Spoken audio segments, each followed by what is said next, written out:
Hello, friends, and welcome to another day absolutely packed with crucial developments. I'm Andrew Meet Rich, and today we're diving deep into a European landscape that feels increasingly on edge. The European Community leadership has just officially, and I mean officially, declared the launch of a massive project, a grand plan for a drone wall. Yes, you heard that right, a wall designed to combat unmanned aerial vehicles. The first meeting for this ambitious undertaking just happened yesterday, bringing together 10 member states. Overseeing these talks, naturally, was the European Commission, with the active participation of Andrius Kubilius, the European Commissioner for Defence and Space. This isn't just some abstract idea, folks. The urgency is palpable. Now, before we dig into the full scope of what's happening, let me just give you a quick note. I used to work inside a big and well-known media outlet, saw how stories were twisted to fit the narrative, and I walked away. Now I'm independent, I speak freely, and I tell you what really matters. If you appreciate this kind of unfiltered analysis, do me a favor, hit that like button, subscribe to the channel, and maybe, just maybe, consider becoming a channel sponsor. Your support is what allows me to keep bringing you these deep dives, uncovering the bigger picture behind the headlines. So, following incidents in Denmark, where the latest information indicates drones were spotted near several military installations, their origin still shrouded in mystery, and then similar reports from France, we now have unknown drones being logged not far from a Swedish naval base. Danish government representatives are already talking about a potential hybrid attack, a concept that sends shivers down your spine when you consider the implications. And it's not just military targets. Vilnius Airport in Lithuania just last Friday had to halt operations twice due to suspected drone activity. A report came in about an unmanned aerial vehicle flying over a street, and while police didn't find anything on arrival, the very fact that someone saw something means there's cause for concern. It's now a topic of widespread discussion across media outlets, and rightfully so, and the alarm bells continue to ring. Just this morning in Estonia, a local resident discovered a drone fragment within a protected nature area. Again, serious concern. The police and border guard board, along with the rescue department, are now fully engaged in gathering information. Curiously, Finland reported not spotting a drone over a power plant, an area that's explicitly designated as a no-drone zone. You have to wonder about the capabilities of these devices and the intentions behind them. This isn't just a few isolated incidents. This is a pattern, a trend that demands our attention, and it's spreading.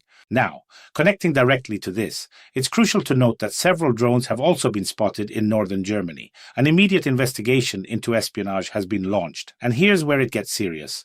Germany is now looking to authorize the shooting down of drones if they pose an immediate threat and other protective measures prove ineffective. They're ready to take them out of the sky. Almost simultaneously, a prominent German political figure, Friedrich Merz, made a truly striking announcement to the public. He declared, and I quote, "We are not at conflict, but we no longer live in peace." Merz underscored that threats are now daily and very real. He listed them: attacks on data centers, attempts to disable digital infrastructure, drones flying overhead, and ongoing espionage operations. To put it bluntly and clearly, Germany is in danger. But beyond this expected escalation of concern and warnings, Merz also delivered a powerful call to his fellow citizens. Let's stop being whiners and feeling sorry for ourselves in this country. That's quite the exclamation. He urged them not to be overly critical from within, asserting, "The glass isn't half empty, the glass is half full." A powerful message of motivation and encouragement aimed directly at the German populace. But Merz didn't stop there. He also had some remarkably interesting statements directed towards, believe it or not, the United States of America. While Merz didn't directly blame any specific administration, he broadly stated that over the past few years, perhaps even decades, the United States has changed so radically that the old rules no longer apply. He pointed to parliamentary democracy being under pressure, freedom of speech being questioned, and the independence of the judiciary facing suppression. This was a direct criticism, if you will, thrown at the United States by a leading German political voice. Figuratively speaking, these are serious accusations aimed at both Democrats and Republicans. And Merz does not view these negative aspects in the US as temporary phenomena. He believes they won't be fixed overnight. It's important to consider that Friedrich Merz spent some time working at the influential American corporation BlackRock. This background likely gives him a unique, perhaps different perspective on what's unfolding in the States.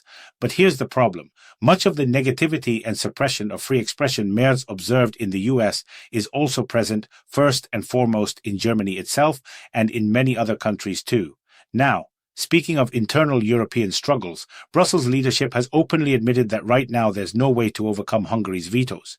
They suggest that perhaps when Viktor Orbán eventually leaves office, many of their plans might finally succeed. This includes overcoming Budapest's veto on Ukraine's accession to the European Union. The official line is to simply wait for a change of power in Hungary. But while they wait for Orbán to depart, the popularity of right-wing parties in many EU countries is already reaching unbelievable levels. It's a slow, inexorable shift. If you're finding this breakdown valuable, please take a moment to hit that like button, subscribe, and let me know your thoughts in the comments below. Your engagement fuels this channel. And the conservative wave continues. Slovakia's parliament has actually amended its constitution, formally recognizing that only two genders exist.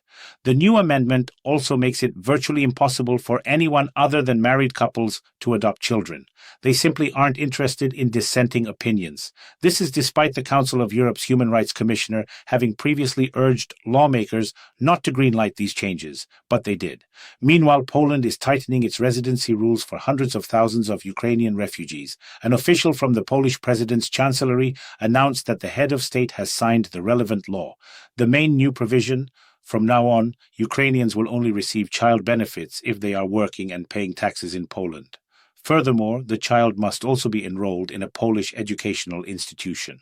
At the same time, the Polish president has extended the special support program for Ukrainian refugees until March 4, 2026. However, he has no plans to extend it further. This was the final bill signed by the president under this special assistance framework. The message is clear. There are no longer any grounds or reasons to continue such extensive support. This is a stark warning being issued to everyone in Poland. Now, shifting to some significant new developments from the United States, Donald Trump has reportedly called himself the President of Europe, claiming that European Union leaders address him in this manner. Naturally, Brussels denies this. However, they do acknowledge that the influence of the American president on European politics has become unprecedented. According to Politico, the European Commission's favorite publication, EU leaders have indeed reached out to Donald Trump, not just on matters concerning relations with Russia, but even to ask him to influence Hungarian Prime Minister Viktor Orbán. One European member of parliament reportedly stated, "He may never become president of Europe, but he could be its godfather." That's quite a statement, and it's all published for everyone to see. Moving to the economic front, prominent investor and former advisor to Donald Trump, Scott Bessent, announced that in just 8 months, President Donald Trump changed the trajectory of the country's development. Bessent claimed that America is entering a new golden era, an era of prosperity, thanks to energy dominance, smart tax policies, artificial intelligence, and digital assets. Meanwhile, Fox News journalist Edward Lawrence reported that Donald Trump has decided a portion of collected tariffs will be directed to farmers, and this will be emphasized. According to Lawrence, by August of this fiscal year, the United States had collected a staggering $172 billion in tariffs, which is a 126% increase compared to the same period last year. These are the realities, yet for some reason, the media outlets largely controlled by American Democrats remain conspicuously silent about them. But let's put all that complex political and economic maneuvering aside for a moment. We have another interesting situation developing this week. Military exercises with elements of surprise were conducted along the German-Polish border, and surprise was certainly delivered. In several towns, mysterious leaflets suddenly appeared, originating from the German armed forces, the Bundeswehr. And they didn't just appear, they floated in on helium balloons. These balloons ascend to altitudes of up to 3,000 meters, after which the leaflets are released. The leaflets read, "This is a training leaflet from the German armed forces. It was dropped from an unmanned helium aerostat. We are training to inform the population even in hard-to-reach areas." And then the classic call to action, "If you found this leaflet, come join the Bundeswehr." According to the German armed forces, up to 100 balloons, containing approximately 220,000 leaflets, can be launched per hour.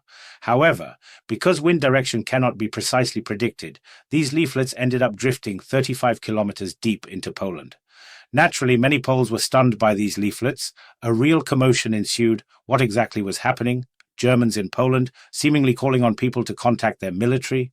Poles even urgently contacted Polish special services. Many Poles, to put it plainly, were genuinely frightened. But after a certain amount of time, once the confusion was sorted out, the Bundeswehr is now considering whether such exercises should be conducted so close to the border, so close to Poland.